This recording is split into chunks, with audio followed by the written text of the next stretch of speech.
must renew it every morning. This has worked for me. This has worked for me, and I'm sensitive about this because I had a huge issue with depression in high school.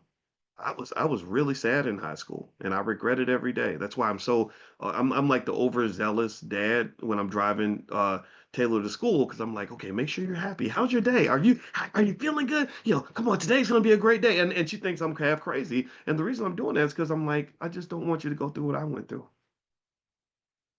I don't want you to feel the pain that I felt. You know, I was really unhappy, and I didn't know why. And in hindsight, I think it took me 20 years to figure out the reason I was sad and depressed was because my parents were sad and depressed. My father was a police officer. Lord Jesus, every time he went to work, there were drug dealers trying to murder him.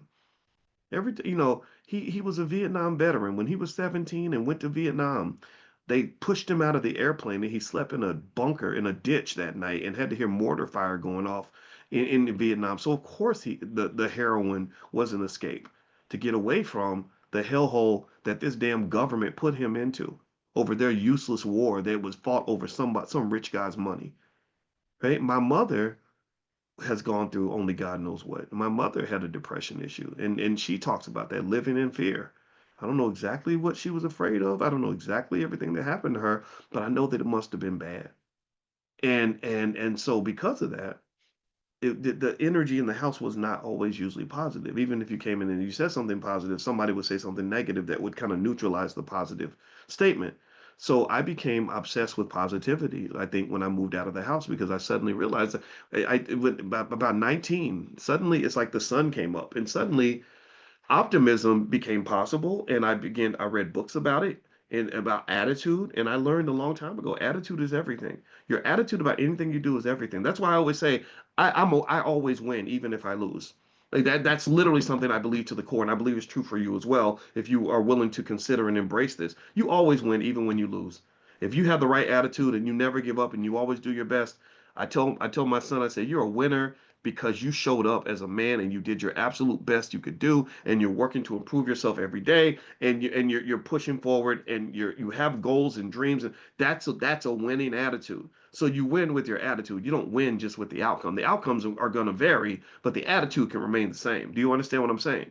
So here, um, so going back to the whole thing with Drake and the sports betting, you know, I think it's unfortunate because the number one target of these sports betting companies is young men between the ages of 18 and 24.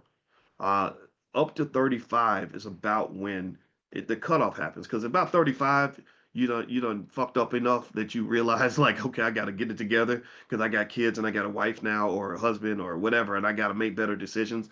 But and also for men, 35 is like kind of a maturity point because your testosterone starts to drop. It drops 1% per year roughly every year after the age of 35. So when women would ask me about marriage, I say, yeah, I think men over 35 are better for marriage than men in their 20s. I think in their 20s, there's a lot of extra energy.